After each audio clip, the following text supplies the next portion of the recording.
let's look at the Eastern Conference, right? The Celtics are against top teams and Miami. I'll get to that in a minute. Are 10-2.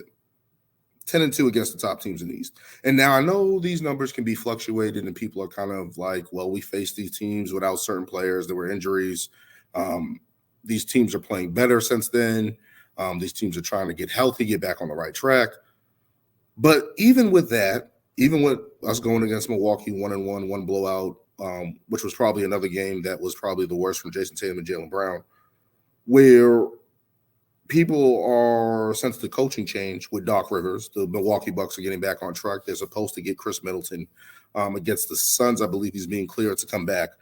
I'm not worried about that because when you look at the dynamics of Milwaukee, we have played them pretty well over the past couple of years. Of course, everybody talks about Jason Tatum's 46, pushing the series to Game 7 against the Bucks a couple years ago.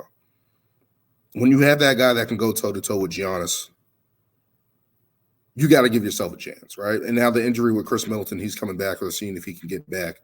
Jaylen Brown, that's a wash to me, him and Chris Middleton. Now you add Kristaps Porzingis and all this other stuff.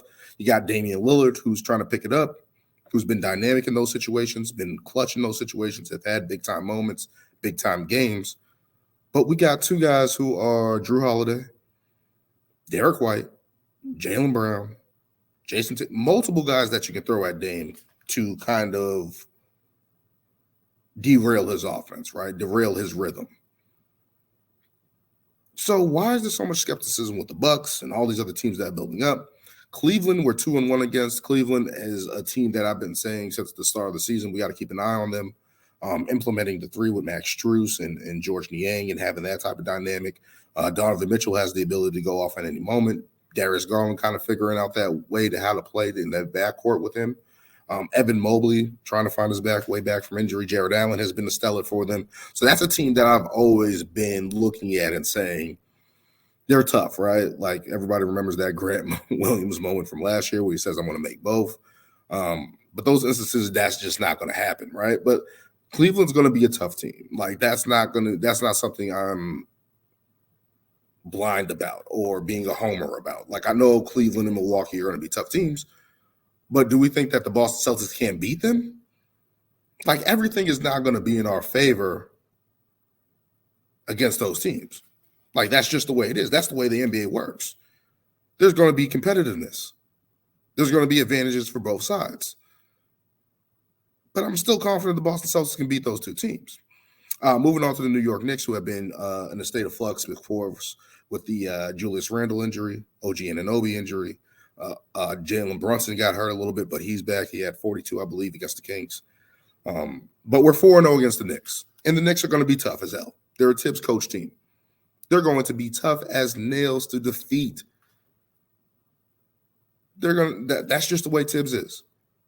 And if we got to do that against the New York Knicks, this new structured New York Knicks, this new formation of the New York Knicks, the Villanova boys, Josh Hart, Dante DiVincenzo, Jalen Brunson, that's fine. I'm fine with that. I'm confident that we can beat New York. Now, let's go to Miami, who are kind of like the zombies of the Eastern Conference because they never go away. We're 3-0 against them. Yes, at various times, various formations of this Miami team. Jimmy Butler's usually on cruise control until he picks it up in the playoffs. We know that. They've added Terry Rozier, who's definitely an upgrade over Kyle Lowry, who's definitely going to be a different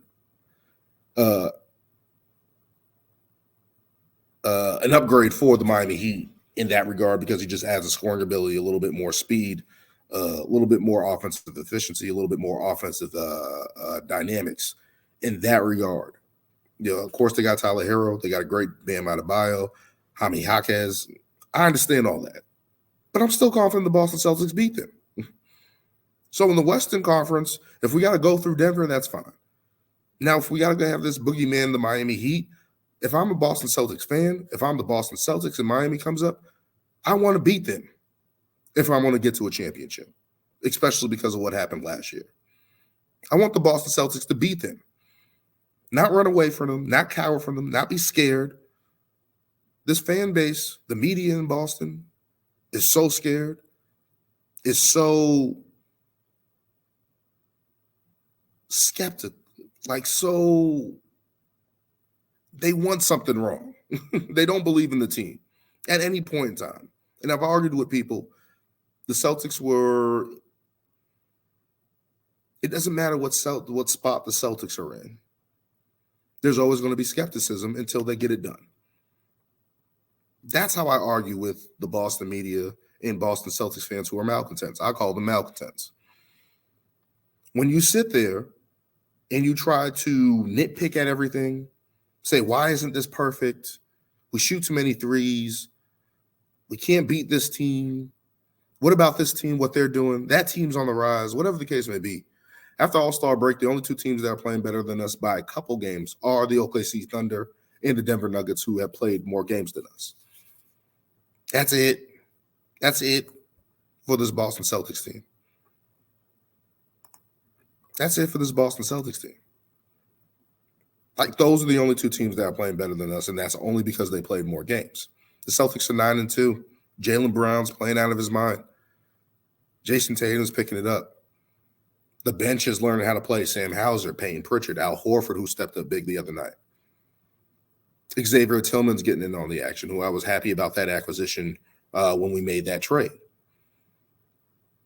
But that's the only thing that I'm concerned about with these last couple games on the season.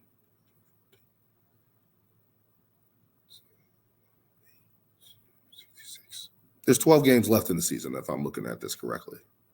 Nope, 14. Nope, 16 games left on the NBA season.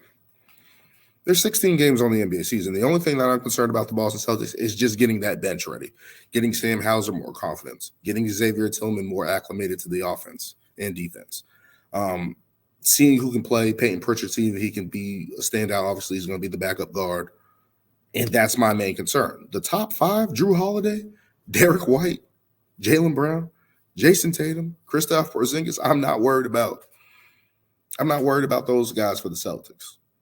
I'm just seeing if they can add to this bench. That's the only thing I'm concerned. And this whole thing about, oh, well, we don't know what's going to happen. We don't know, so what the fuck are you complaining about? The Boston Celtics are going to be in the conversation to win a championship. That was at the start of the season. That's where we are right now at the start of the season. The best record, doesn't matter where they are, you were going to find something to complain about. If you're a Boston Celtics fan, or in the Boston Celtics media, or in the NBA media, actually. People were going to find anything. And it doesn't matter, because all that matters is what happens in the playoffs. And if you don't think the Celtics being great on offense, being great on defense so far this season is enough to quell through the NBA playoffs, then just stop. There's no evaluation that you can make for the rest of the season that is going to change your mindset, right, on the Boston Celtics. There's nothing. But if you're like me, who believes the Boston Celtics can win a championship, then you're fine. You're just waiting for the results to play out. Because the Boston Celtics are going to be there. The Boston Celtics are going to be in the conversation. Nothing less than the Eastern Conference Finals. They're going to get to the finals. In my opinion, I believe they're going to win it. But if you're looking at these other teams in the Eastern Conference and think they can beat us, if you're looking at those Western teams and scared of those teams, get out of here. Just get out of here. Really, just get out of here. That's how I look at it. Just get out of here. It doesn't matter what the Boston Celtics do at this point for you. There's nothing they can do in these last 16 games to change your opinion. Nothing.